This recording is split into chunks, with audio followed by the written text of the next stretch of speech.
Tonight, we're uncovering one of the most extraordinary and little-known stories of World War II, the Ghost Army. Officially known as the 23rd Headquarters Special Troops, this top-secret U.S. unit wasn't armed with heavy artillery or tanks. They used inflatable vehicles, recorded sound effects, fake radio traffic, and pure creativity to deceive the enemy and save lives. Made up of artists, engineers, and performers, they fought a different kind of war, one built on illusion, misdirection, and courage. So, before we all get nice and comfortable, take a moment, if you haven't already, to like the video and subscribe to the channel. Also, let us know the time and location from which you're watching. Now let's dive into this remarkable hidden chapter of history. We hope it helps you learn while you sleep. In the summer of 1944, as Allied forces surged across Europe after the D-Day landings, a unique and secretive unit was deployed to the front lines, not to fight, but to fool. These were not ordinary soldiers.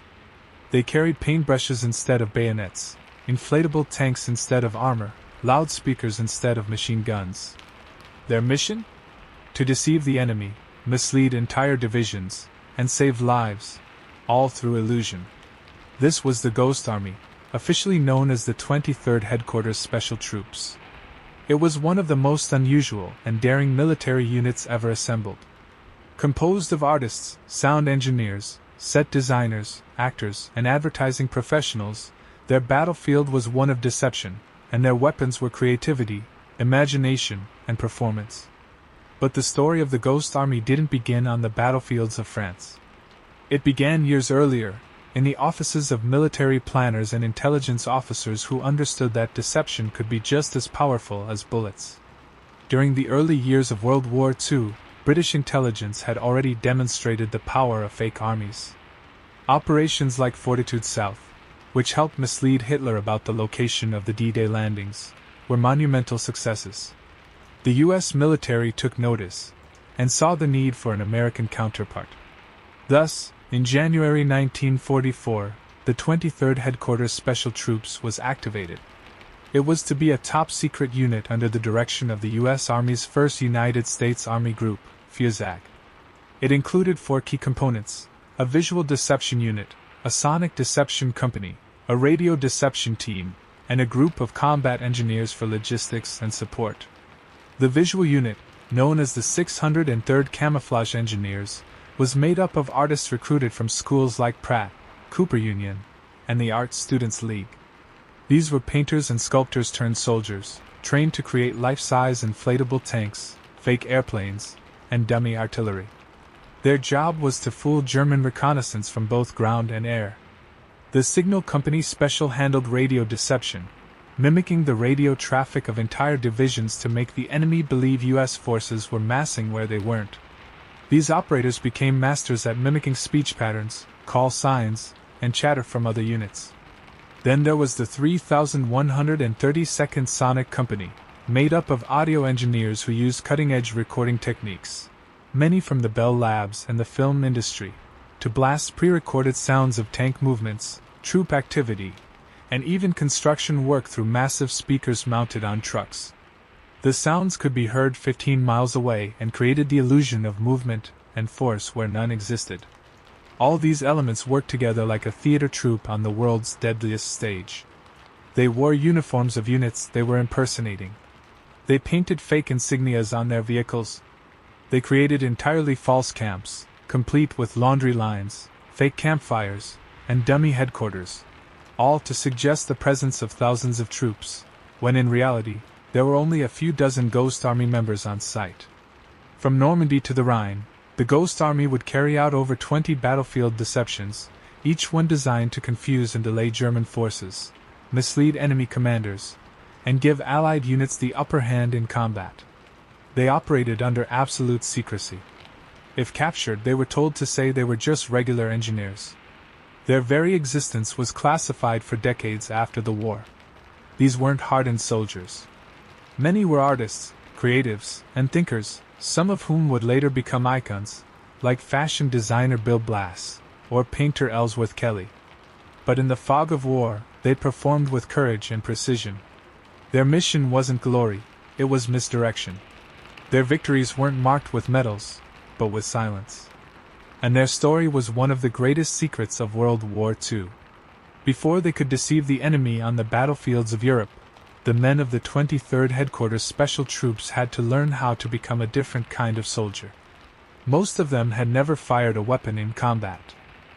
Many were painters, sculptors, sound engineers, or radio technicians in civilian life. They came from art schools, ad agencies, Hollywood sets, and university labs, armed with pencils, microphones, and creative ambition. Now they had to be trained for war. The Ghost Army began its formation in early 1944, and soon, hundreds of young men were sent to Camp Forest, Tennessee, for basic training. There, under strict military instructors, they learned to march, handle rifles, dig foxholes, and adapt to the harsh demands of military life. For many it was a shock, but they understood their mission was unlike anything the Army had ever attempted. From Tennessee, they moved to Pine Camp, New York, a windswept base near the Canadian border, where the real training for deception began. The 603rd Camouflage Engineers, the visual deception artists, practiced inflating rubber tanks and arranging them convincingly. It wasn't enough to just place a dummy Sherman tank in a field. They had to consider the direction of the sun, the shadows, the tire tracks, and the patterns of wear. A single mistake could give away the illusion. Some practiced staging fake convoys, using lightweight rubber vehicles dragged behind jeeps to leave convincing tire patterns. Artists learned to replicate division insignia with frightening precision, painting logos and symbols on their vehicles to impersonate other real Army units. Uniforms were altered, signs were forged, and entire fake camps were created, complete with empty tents, fake kitchens, and staged mess areas. The 3,132nd Sonic Company, made up of sound engineers and radio technicians, trained with experimental audio equipment. They worked with Bell Laboratories to develop one of the most advanced tools of the war, a mobile sound system capable of blasting recorded audio across vast distances. They recorded tank battalions, pontoon bridges being assembled, men shouting commands, then carefully edited those sounds onto reels. These weren't random clips. They had to match the landscape, the weather, and the time of day. The goal was not just noise, but narrative, a believable audio story that the enemy would hear and believe. The Signal Company Special, trained in radio deception, became masters of mimicry.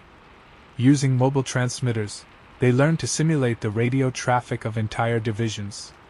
This meant understanding not just the technical side of radio, but the personalities and speech habits of officers in those real units.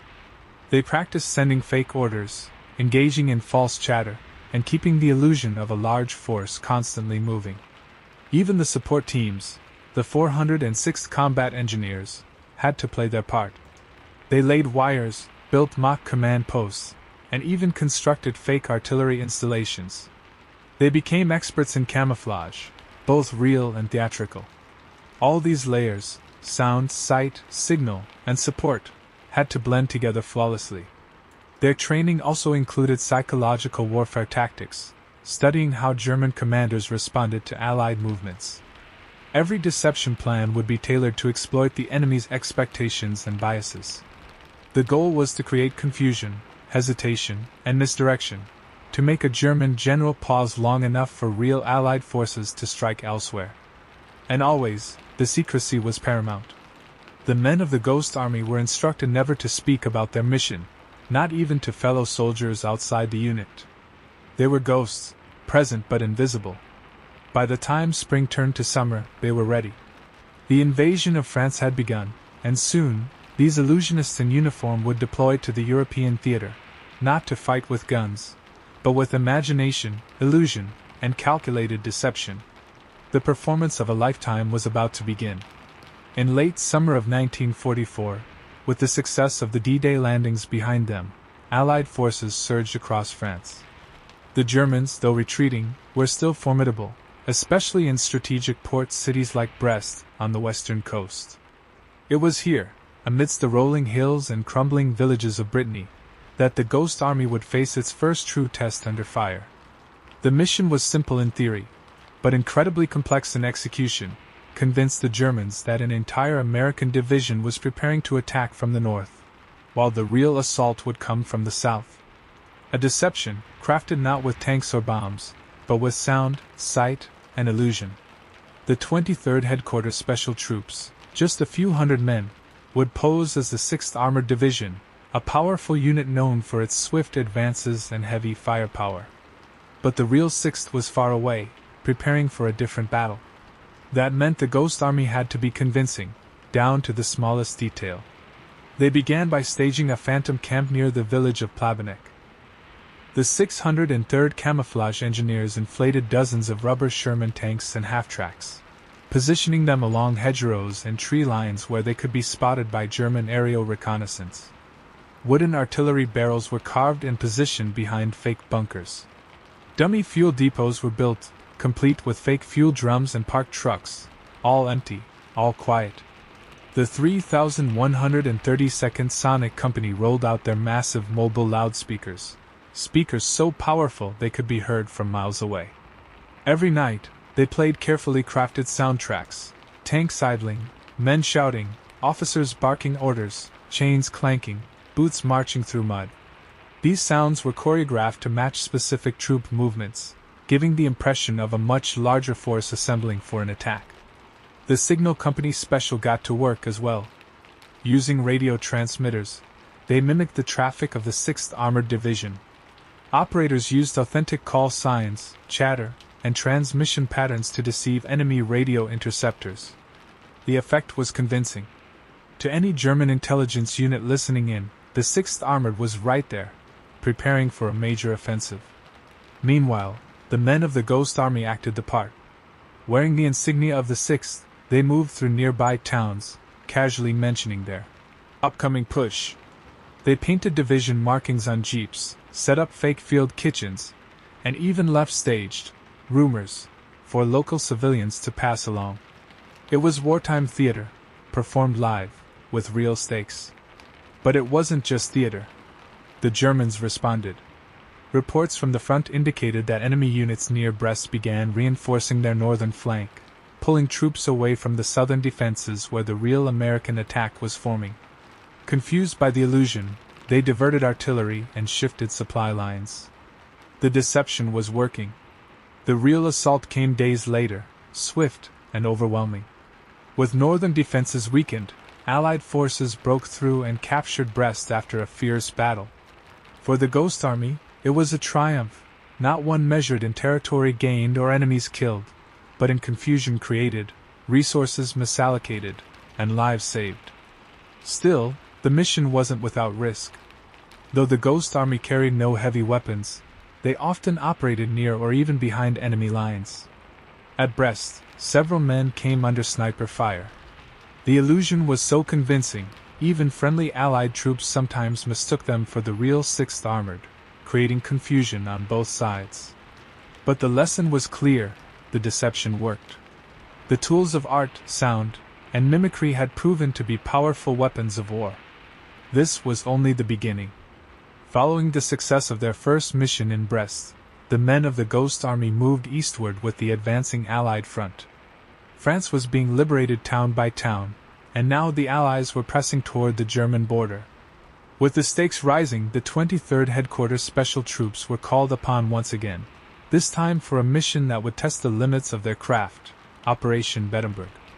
It was September 1944, and Allied forces were preparing to move into Luxembourg, edging closer to Germany's western defenses. The objective: use deception to shield the movements of the 4th Armored Division, which was planning a strategic shift along the southern flank.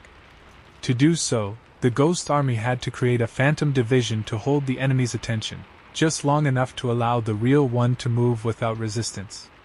The operation centered around the small town of Bedtime, near the Luxembourg-German border. Here, the 23rd would pose as the 6th Armored Division once again. This wasn't just about confusing German intelligence. It was about manipulating what they saw, heard, and believed. The 603rd Camouflage Engineers sprang into action. They inflated tanks in roadside clearings, parked decoy trucks at crossroads, and staged dummy artillery along the hills. They even constructed fake tank tread marks, dragging metal frames behind jeeps to leave believable impressions in the mud. This time, they added new theatrical touches. Soldiers painted faux regimental signs and posted them near crossroads and command tents. They built mock command centers with desks, typewriters, and radio gear, all carefully staged to suggest real operational activity. As always, the deception was multi-layered. The 3,132nd Sonic Company broadcast audio recordings of tank battalions moving into position, engineers digging trenches, and men setting up equipment. These weren't just sound effects, they were carefully timed performances, synchronized with the visible deceptions. The Signal Company Special created fake radio traffic to mimic the chatter of a full armored division. Using mobile radio trucks, operators generated a web of transmissions, simulating everything from routine logistical updates to battle planning communications. The Germans, intercepting these, were led to believe the 6th Armored was positioned and preparing for a strike. The Ghost Army even used psychological tactics to reinforce the illusion. Men were sent into nearby towns wearing 6th Armored insignias, casually talking in cafes and shops about big movements coming. Local civilians, many of whom passed information along to German intelligence, unknowingly became part of the act. And it worked. German reconnaissance planes flew overhead and photographed what looked like a heavily fortified force. Enemy commanders, seeing the evidence of tanks, tents, and transmissions, diverted troops north to meet the expected attack. Meanwhile, the real 4th Armored Division quietly slipped through to the south, unopposed and unnoticed. For the Ghost Army, Operation Bedtime was a validation of their strategy. This wasn't about dramatic battles, it was about buying time, creating hesitation, and making the enemy question their maps. Still, it wasn't without danger. At one point during the operation, a German artillery unit began shelling the fake camp. One shell landed within feet of an inflatable tank, blowing it into the air and nearly exposing the ruse. Ghost Army members rushed to recover the wreckage before it could be spotted. They succeeded, barely. But those moments reminded everyone, this was real war, not just theater. After Bedtime, commanders began to see the Ghost Army not as an experiment, but as a strategic asset. Their success gave Allied generals a powerful new option: manipulate the battlefield with illusion. And the 23rd was only just beginning to show what it could do. By December 1944, the war in Europe was entering its harshest winter. Snow blanketed the Ardennes, and temperatures plummeted below freezing. Amid these icy conditions, the Ghost Army was assigned a new task, one that would place them directly in harm's way and test their powers of deception under extreme pressure.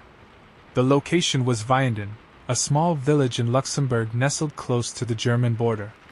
It was strategically important, a crossing point that the Germans had used before and might use again.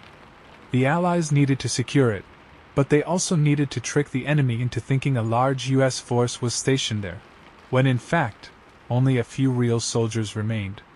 It was here that the 23rd Headquarters Special Troops would execute one of their boldest and most dangerous deceptions yet. The mission was simple in concept but deadly in execution: create the illusion of a full infantry and armored division defending Vianden, in the hope of deterring a renewed German offensive in the region. The enemy, it turned out, was already preparing for a major counterattack, an offensive that would soon be known as the Battle of the Bulge. The Ghost Army set up shop in frozen fields outside Vianden. The 603rd Camouflage Engineers dragged their rubber tanks through deep snow, inflating them under white camouflage netting. The effect was striking: rows of Shermans and half-tracks, glistening in the morning frost, lined up in perfect formation. The Germans would have no reason to believe they weren't real. But deception in winter posed new challenges. Snow betrayed footprints, tire tracks, and signs of movement, or a lack thereof. The men learned to create false trails, dragging branches behind them to obscure patterns, or laying down boot prints in carefully arranged formations to suggest troop activity. The 3,132nd Sonic Company had to adjust their methods too. Sound behaves differently in cold, open air, it carries farther and with sharper clarity. They worked carefully to position their loudspeakers in natural hollows, bouncing recordings off hills to mimic the acoustics of a busy camp. The rumble of engines, shouted orders, and mechanical clangs echoed over the white landscape. Meanwhile, the signal company special flooded the airwaves with fake radio transmissions. They simulated battalion orders, logistics requests, and command conversations, all carefully scripted to suggest that a massive American force was preparing to defend the sector. Even in freezing temperatures, the deception needed a human touch. Ghost Army members went into nearby towns dressed in uniforms from the 83rd Infantry Division, the unit they were impersonating. They chatted with civilians, dropped hints about supply movements, and made sure they were overheard, discussing fictitious plans. These small interactions, passed along through local networks, often ended up in German intelligence reports. The risk was real. The Germans were watching and probing. Patrols were spotted on the outskirts of the dummy camp. One night, German artillery struck the outer perimeter. The men of the 23rd took cover in foxholes beside inflatable vehicles, praying the enemy wouldn't get close enough to realize the deception. But it held. The Germans, convinced a major U.S. force was present, diverted their attention elsewhere, and Vianden remained secure. Soon after, Hitler launched the Battle of the Bulge, sending waves of German troops westward in a last-ditch effort to break Allied lines. The Ghost Army's illusion may not have stopped that offensive, but it delayed local attacks, diverted resources, and bought precious time for real forces to reposition. It was another success, one not with guns or tanks, but with art, sound, and snow-covered stagecraft. In war, hesitation can mean everything. And once again, the Ghost Army had created just enough of it to make a difference. By early 1945, Allied forces were approaching the heart of Germany. After months of bitter fighting in the Ardennes, American troops began their advance toward the Rhine River, a natural barrier that shielded the German interior. The historic city of Cologne, sitting on the western bank of the Rhine, became a key objective, both symbolically and strategically. But as the real combat units prepared for the final push, the Ghost Army was called upon once again. Their task: draw German attention away from Cologne, and convince enemy commanders that the main Allied thrust would occur several miles to the north. It would be one of the most elaborate and high-stakes performances of the entire war. The plan was called Operation Cologne, but in truth, it was more like a wartime stage production.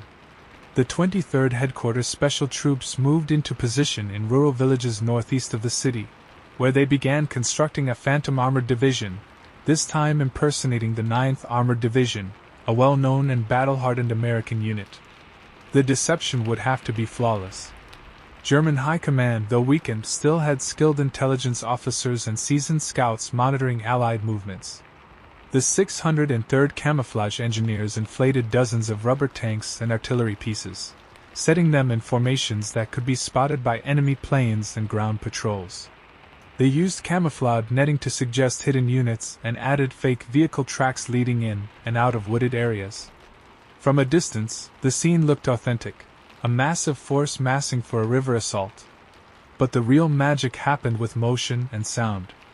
The 3132nd Sonic Company had, by now, perfected their audio illusions.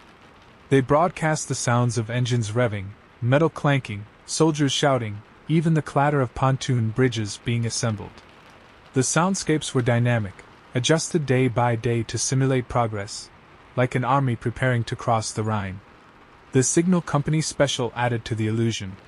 Using their portable radios, they created a web of transmissions, complete with call signs and traffic patterns identical to those used by the real 9th Armored Division. Enemy radio interceptors, picking up this chatter, would have every reason to believe the Allies were focusing their strength north of Cologne. The psychological layer of the operation was just as important. Members of the Ghost Army were sent into local towns dressed in the uniforms of the 9th Armored. They interacted with civilians, dropped deliberate hints, and made sure they were seen in the right places, at the right times. One officer recalled walking into a cafe and casually asking where the best road to the Rhine was, loud enough for everyone to hear. Word spread quickly, and German intelligence operatives listening through informants picked up on the misinformation. Just as planned? While all this was happening, the real Allied attack was being prepared elsewhere. And on March 7, 1945, in a move that stunned both sides, American troops captured the Ludendorff Bridge at Remagen, a crossing over the Rhine left standing by retreating German engineers. The Germans had been misled. The Ghost Army's illusion had contributed to the confusion that allowed the Allies to seize a vital foothold across the river without the full force of enemy resistance. Cologne would fall days later.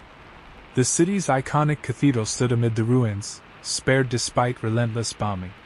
But for the Ghost Army, their battlefield was never measured in territory gained, it was measured in seconds of hesitation, battalions diverted, and lives saved. Operation Cologne had shown just how powerful illusion could be, not just as a tool of war, but as a weapon of strategy, timing, and misdirection. The enemy had been watching. They just hadn't seen the truth.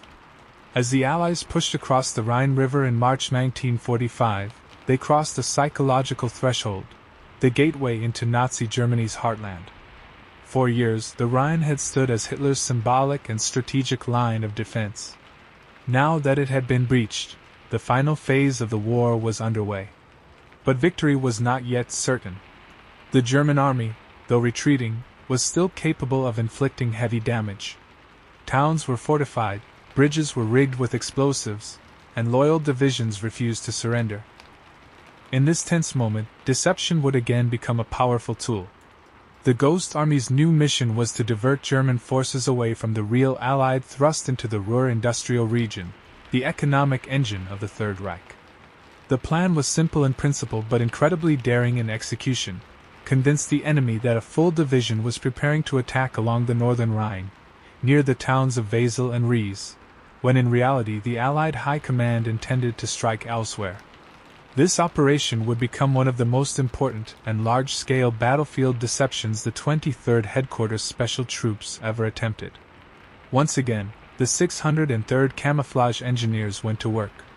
In the muddy fields of western Germany, they inflated more than 150 dummy vehicles, tanks, trucks, half-tracks, and artillery, and arranged them into fake encampments. They used smoke pots to simulate campfires and hid floodlights to suggest nighttime activity. Entire false roads and vehicle tracks were fabricated to fool enemy aerial reconnaissance. Meanwhile, the 3132nd Sonic Company used recordings tailored to match this new scenario. Pontoon bridges clanking, troops building rafts, armored columns rumbling toward the water. Loudspeakers projected these sounds across the Rhine's foggy banks, where German observers were still dug in. The Signal Company Special added another layer of authenticity. They flooded the airwaves with fake radio transmissions, requests for reinforcements, supply coordination, and encrypted orders. Some signals were even deliberately encoded using slightly outdated Allied encryption, a trick designed to ensure the Germans could break it and discover the ruse on their own. But perhaps the boldest part of the deception was the human element. Ghost Army soldiers posed as engineers and armored officers, staging public briefings and mock inspections in towns just behind the line. They moved through local villages, leaving behind fake paperwork, empty crates marked with unit names, and maps designed to, accidentally, fall into the wrong hands. It was a performance worthy of Broadway, played out on muddy roads under artillery threat. The deception worked. German units stationed near the real point of attack delayed their response, convinced that a major American assault was coming elsewhere. When Allied forces launched their real offensive, they encountered less resistance than expected. Bridges were secured. Supply lines were protected. And German counterattacks were blunted by confusion. For the 23rd, the Rhine deception proved how far their skills had evolved. What had begun as an experiment in camouflage and trickery had now become a fully integrated battlefield strategy, capable of shaping entire operations. And it wasn't just generals who noticed. Soldiers on the ground began referring to the unit with awe and confusion. The inflatable guys, those weird engineers. Or simply, the Ghost Army. No one knew exactly what they did. And that was the point. Their success was measured not in glory, but in how completely they disappeared behind their illusions. As Germany braced for collapse, the Ghost Army prepared for one final act, one that would bring them closer than ever to the front lines. Because even in the final days of the war, misdirection would remain one of the Allies' greatest weapons. By April 1945, the end of the war in Europe was drawing near. Allied forces were advancing rapidly across Germany. The cities were crumbling, Nazi resistance was faltering, and thousands of German soldiers were surrendering daily. But even in its final weeks, the war remained dangerous, unpredictable, and in some places, fiercely defended. In this climate of tension and urgency, the Ghost Army was tasked with one of its final and riskiest deceptions, Operation Reed. The mission took place near the small German town of Ried, close to the Austrian border. Though the German military was in collapse, intelligence indicated that enemy troops, including remnants of SS divisions and desperate Wehrmacht units, were regrouping to launch a counteroffensive against advancing American forces.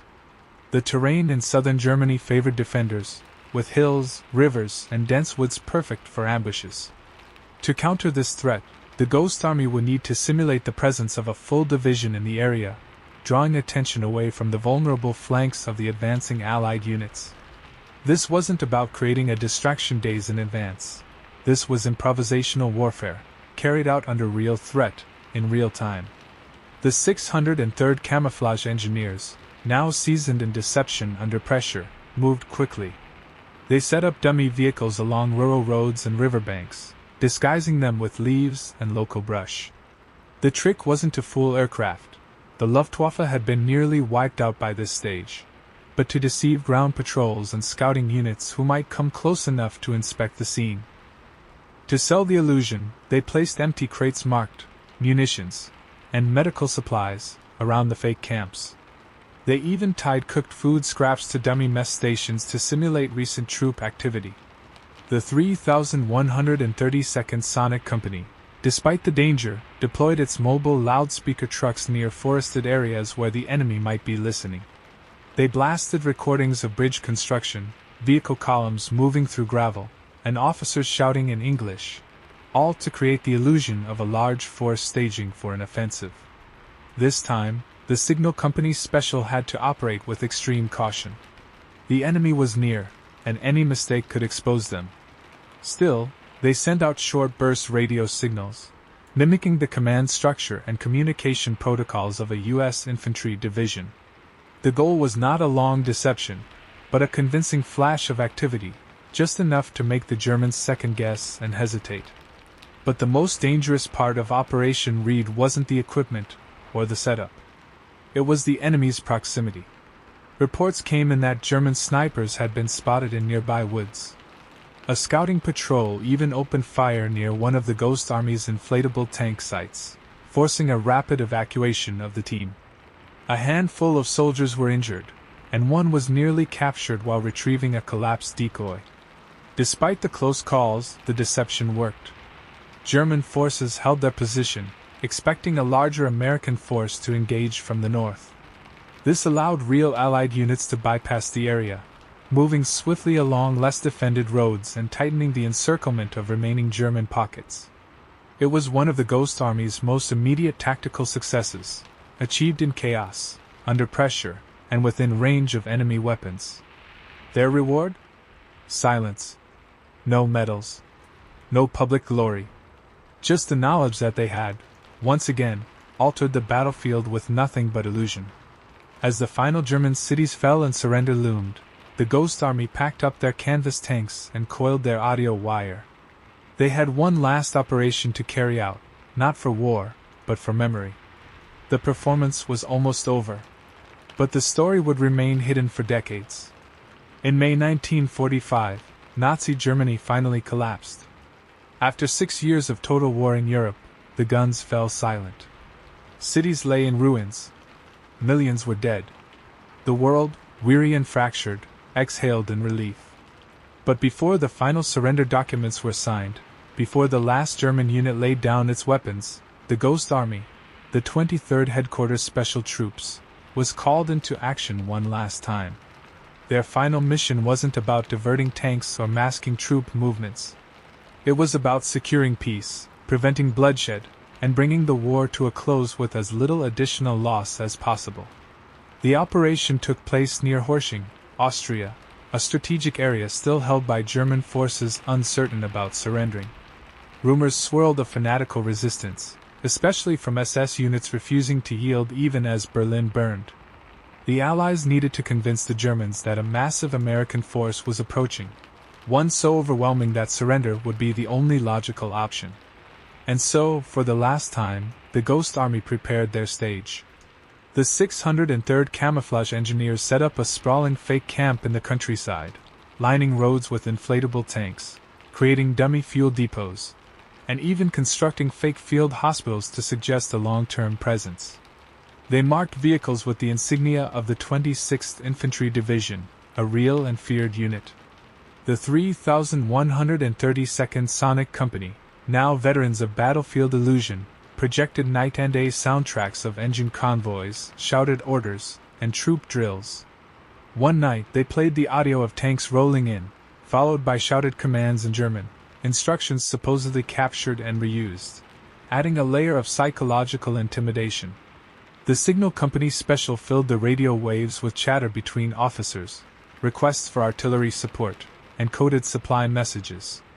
Everything pointed to the buildup of a force far greater than reality.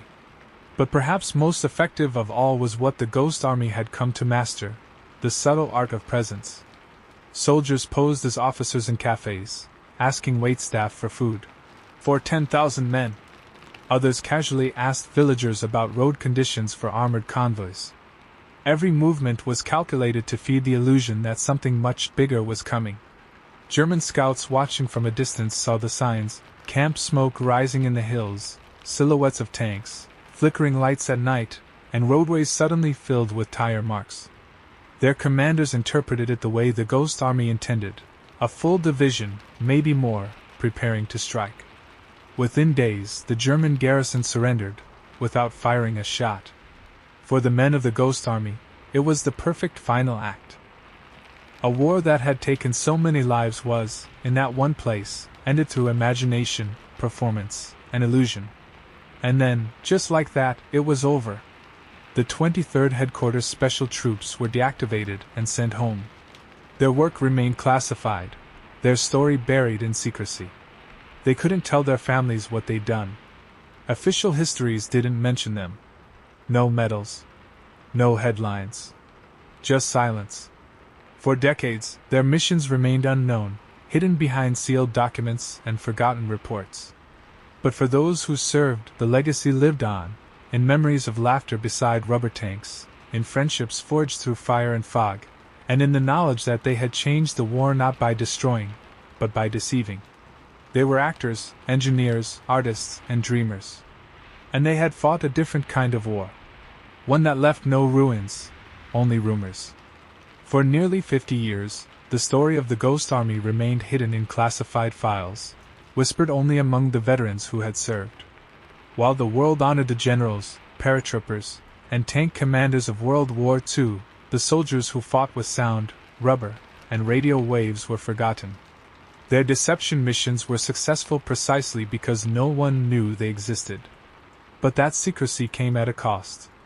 When the 23rd Headquarters Special Troops returned home in 1945, there were no parades. No medals awaited them. Their accomplishments, however brilliant, were buried under the veil of military confidentiality. Even their families often had no idea what they had done during the war. Many went back to ordinary lives. Some returned to art and design. Ellsworth Kelly became a world-renowned painter. Bill Blass rose to fame as a leading fashion designer. Others became professors, illustrators, architects, sound technicians. Their wartime skills, forged in illusion, shaped the American creative world in ways no one realized. But for decades, their story lay dormant, until historians and journalists in the 1980s and 90s began to dig. They found declassified documents, old photographs of inflatable tanks, and scraps of radio transcripts. Slowly, the truth emerged. The Ghost Army had conducted more than 20 deception operations across Europe. Their efforts misled German commanders, delayed enemy troop movements, and helped save thousands of Allied lives. In many cases, the Germans responded to phantom units with full-scale repositioning, falling for a well-crafted illusion that didn't even exist. And as the truth came to light, so did recognition. In 1996, the U.S. Army officially acknowledged the role of the 23rd Headquarters Special Troops. Documentaries, books, and exhibitions followed. Veterans began speaking publicly, sharing stories once locked away by duty and time. One of the most emotional moments came in 2022, when members of the Ghost Army, living and posthumously, were awarded the Congressional Gold Medal, one of the highest civilian honors in the United States. It was decades late, but deeply meaningful. They had finally been seen. Today, the legacy of the Ghost Army lives on in more than medals or memories. It lives in the very fabric of modern military strategy. Their pioneering use of multimedia deception, blending visual, sonic, and radio tactics, laid the groundwork for psychological warfare used in conflicts to this day. But their legacy also teaches something more profound. That war is not just about destruction. It is also about creativity, restraint, and cleverness. That courage doesn't always come from charging into battle. Sometimes, it comes from stepping into the shadows and convincing your enemy that you're somewhere you're not. That imagination, when directed with purpose, can be just as powerful as firepower. And that some of the greatest warriors in history never pulled a trigger. They painted it. They recorded it. They transmitted it. They performed it. The Ghost Army never wanted fame. But they earned something greater, the quiet gratitude of a world that was shaped by their illusions, and made safer by their art. Their greatest trick wasn't fooling the enemy. It was disappearing for half a century, and returning as heroes.